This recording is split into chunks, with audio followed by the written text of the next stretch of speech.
Elon Musk's hostile Twitter takeover has caused chaos with alternative platforms like Mastodon and Threads popping up. Despite this, Furry Twitter won't die. Twitter is a microblogging and social networking service launched in 2006. It became popular with South by Southwest attendees in 2007, going from 20,000 tweets a day to 60,000. They also introduced the hashtag in 2007, turned to hyperlinks in 2009, and determined trending topics in 2010. Many turned to trending topics and customizable feeds instead of traditional news for news, bringing more ad revenue and expansion. However, Twitter struggled to become popular and has a much smaller user base. Despite this, it replaced many furry websites, from art-focused fur affinity to personal blogs, and has changed how furries interact online. Many furries, from artists, fursuit makers, and conventions, use Twitter for business reasons. This is due to the network effect, a phenomenon where the value a user gets from a good or service increases with more users. One telephone can't call anyone else, but two can, and multiple can call each other. The same happens with social media platforms. As more friends and family join, it becomes more appealing. It's also why it's so hard for them to vanish, even after significant disruption. The first social media platform, 6 Degrees, was launched in 1997, featuring a friends list and instant messaging. However, less than 2% of the world had internet access, and it shut down in 2000. Friendster launched in 2002, and its user base grew to 3 million. It had a more modern presentation similar to dating sites, and benefited from an increase in global internet adoption to 9% and the growing acceptance of meeting people online. MySpace launched in 2003 and quickly became more popular than Friendster as they developed features faster. The founders were also E-Universe employees, which ran multiple other websites, allowing them to aggressively market to their existing user base. In 2004, Harvard dropout Zuckerberg created Facebook as a college directory, eventually expanding to various colleges. By 2005, most colleges had access, replacing their directories, emphasizing sharing background info. Initially, users could only communicate through the wall, where friends could edit text. Facebook opened to the public in 2006, attracting advertisers and overshadowing MySpace by emphasizing user-generated content and enabling social networking through pages, groups, and content sharing. MySpace spread so too thin through poorly implemented features and outdated design, excessive ads, spam, and malware. In contrast, Facebook's cleaner design and better maintenance influenced future social media platforms. In October 2022, Elon Musk acquired Twitter for $44 billion after months of lawsuits for backing out of the deal. Musk took over as CEO, fired the board of directors, and made increasingly chaotic product decisions to turn Twitter profitable. Verification was revoked and made available through the $8 a month Twitter Blue subscription, causing chaos with rampant impersonations. Pharmaceutical company Eli Lilly stock lost $15 billion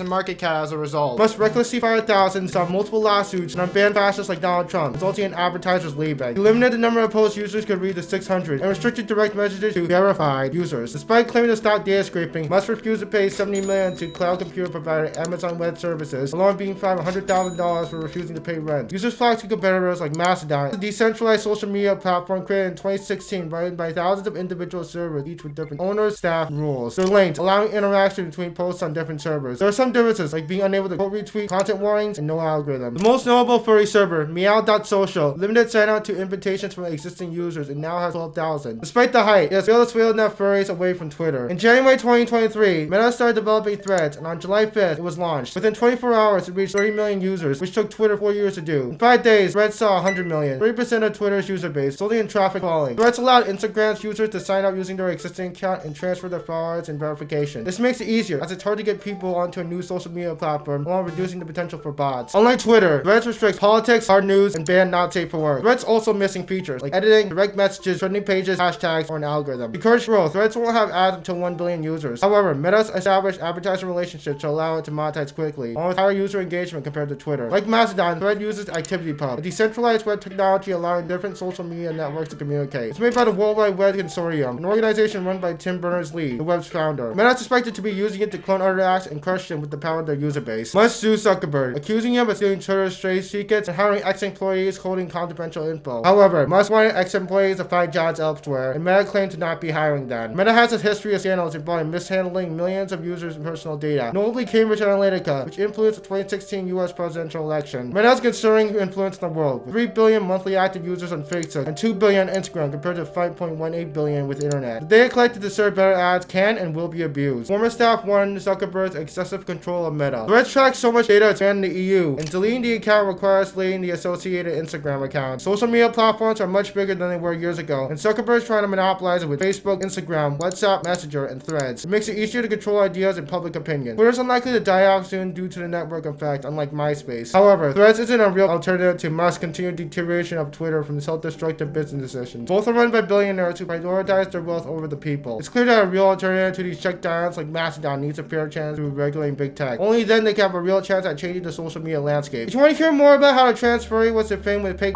lies by a transphobic Twitter account, resulting in harassment, doxing, and shooting threats, check out this video.